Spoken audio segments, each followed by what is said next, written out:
first I want to define what China is, right? So for the purposes of whatever discussion you and I have, I want to make sure that we start by defining it as the second largest economy in the world based on GDP, and like without disagreement. Doesn't matter if you're red or if you're blue or if you're, African or if you're Latino.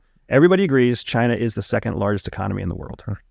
Everybody also agrees that China's economic growth rate far exceeds that of the United States. Japan was the second largest economy up until about 4 years ago, right? So China has already grown and surpassed the second largest economy to become the second largest economy. So that's for sure what they are when we talk about them. They are also the country that is growing at a rate where their growth to spending ratio, specifically in military development, technology development, their growth to spending is the highest ratio anywhere else, because nobody's growing as quickly as China. So even though they may spend more, the amount of growth compared to the amount of spending is less. So that's where the threat, when we talk about the threat of China, comes from. And inside the world of intelligence, we refer to China as a global power competitor, a GPC country, or a near peer threat. Those are the two monikers that, whether you're talking to a general or whether you're talking to a politician, they will understand those terms. Global power competitor or near peer threat. In both of those senses, everybody outside, everybody in Washington, D.C., everybody in the DOD, all view China through the lens of threat. Because what is a competitor? A threat. And of course, a threat is a threat. And both terminologies include that moniker. Now, what are they threatening? They're not threatening your life or my life. They're not threatening the well-being of our families. They're threatening the current order of power. Because the United States, being the largest economy, is the world's superpower. Whoever takes that top productive economic role becomes the world's next superpower. So what is the United States when we're not the world's superpower anymore? No one's really asking that question. And that's the real concern about China. That's the concern that we all really have, is what happens if China becomes the top dog? And we are not, especially when you consider China doesn't work, it doesn't have a negative debt to import to output ratio, export to import ratio. It's a net exporter. Right, exactly. It's a net profitable country. We are actually this week in a crisis about expanding our debt ceiling and defaulting on our own debt.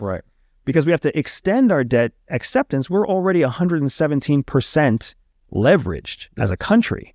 That's going to kill most households for sure. Right. So China doesn't have that problem. So it's really hard for us to see what's the future going to be. So I just wanted to start there by defining what they are and how the U.S. government and national security infrastructure see them. And most of the U.S., I don't know if it's most of, but a large percentage of the U.S. debt outstanding is held by China and Japan and several other creditor countries. So where does Taiwan play into this? Taiwan has, I guess, some geographic strategic significance, and there's been some struggle over who controls Taiwan for some time. What's going on in Taiwan currently, and then what is the strategic significance of it? So, and you're dovetailing perfectly, right? So when we talk about the global competition between the United States and China, you have this question of Taiwan. Taiwan is not a strategic location. There's nothing strategic about the location of the island off the coast of China in the South China Seas. There's nothing strategic there. It goes back to when Mao Zedong and the Communist Party took over China in 1949. When that happened, the Chiang Kai-shek government that was in charge of China was a nationalist government that was pro-Western. So in that civil war, where the communists took power of the country that was nationalistically held, they ran that government off mainland China and they expelled them to Taiwan. So the government of China that helped us in World War II, the government of China that leans pro-West, the democracy that has ever, the closest thing to democracy that has ever lived on Chinese mainland, is now on Taiwan. And part of our World War II commitments were, hey, we promise to support and defend the democracy that is burgeoning on Taiwan. And China could not take Taiwan in 1949. They couldn't get across. It was a communist party. It was a takeover. They couldn't get across the 70-mile strait. Mm-hmm. So there was space there. And then that turned into, 70 years of this awkward policy where the United States officially doesn't recognize Taiwan as a country. Mm-hmm.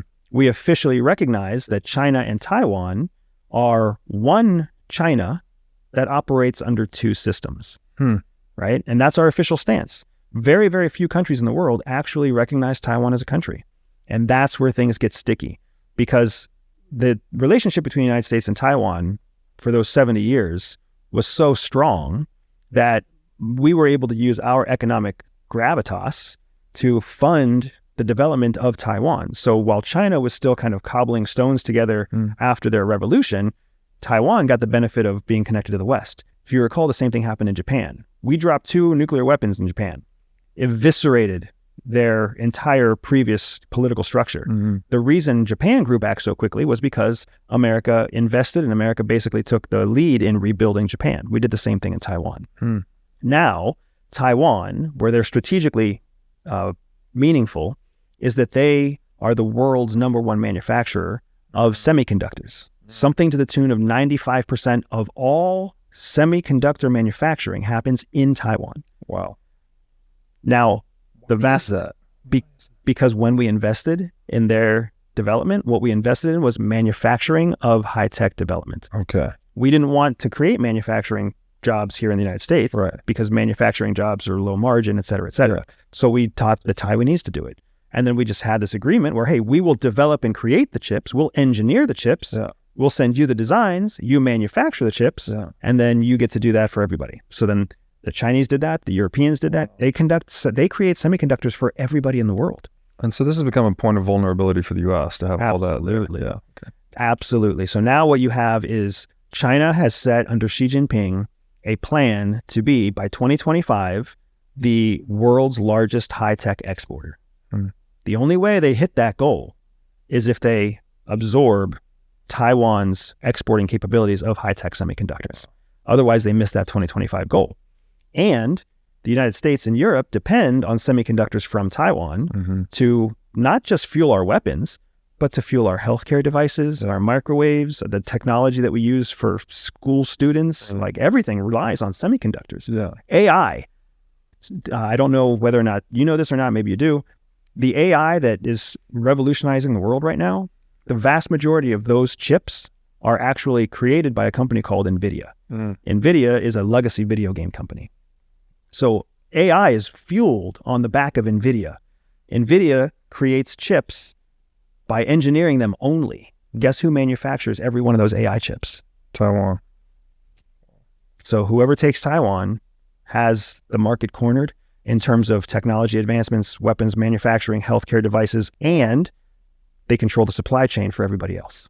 And so this is a creature of the U.S.'s creation, right? That we basically pushed, or we engineered this economy to be a semiconductor-focused economy. Now it's become a point of vulnerability because this is a single point of failure for us. Yep. What is the U.S. competitive response to that? So what you've seen, that's where you hear about the CHIP Act, the Biden administration, the Biden CHIP Act, the chip wars, if you've heard that term. Over the last year, the current administration has created multiple incentives and deterrents for chip development, chip engineering to be shared with China. So they still want their chips to be manufactured in Taiwan, but they want to make sure that none of the Western partners are sharing the technology itself with China. So they're trying to block China out of understanding and getting access to modern day chips. They're also trying to create a domestic manufacturing base for semiconductors, but that's going to be a 5 to 7 year project.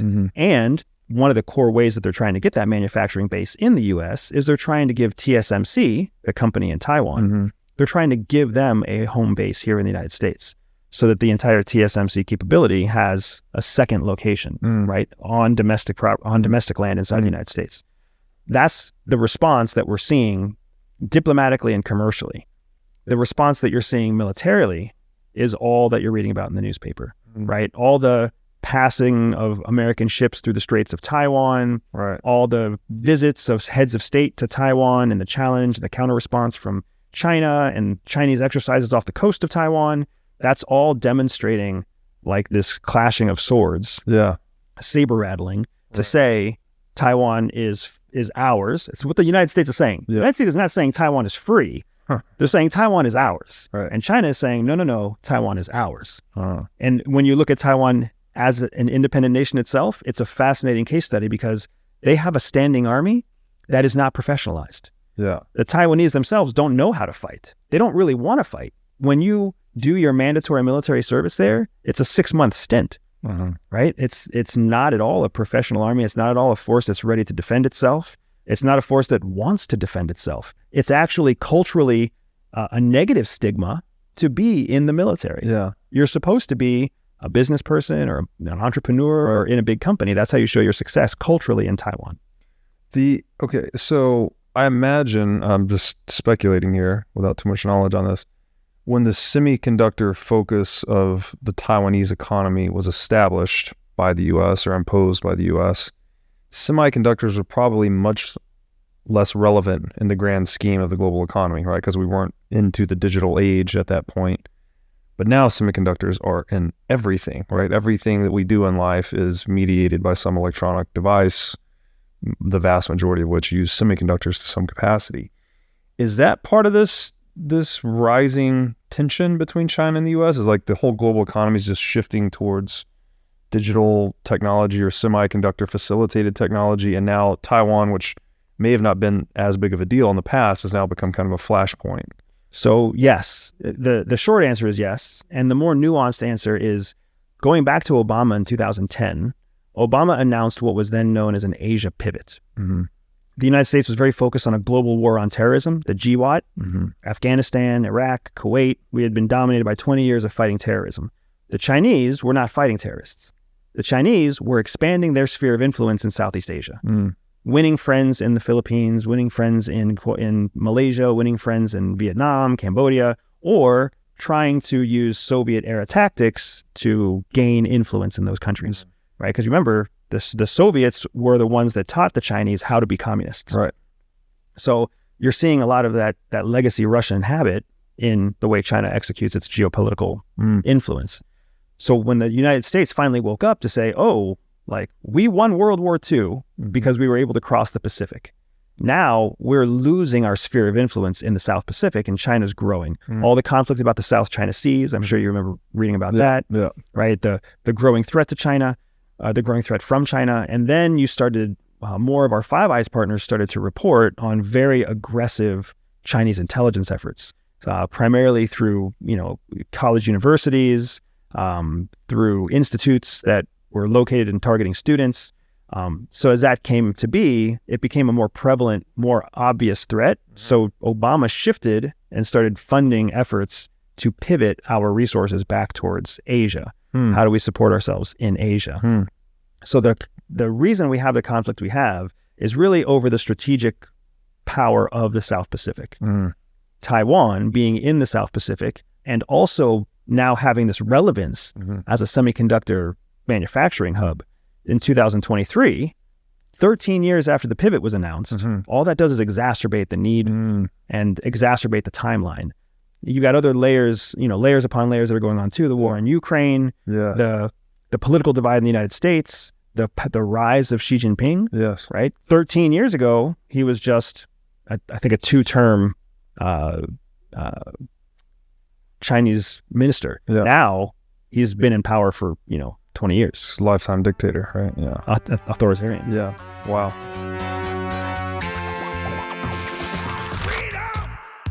So fresh on me.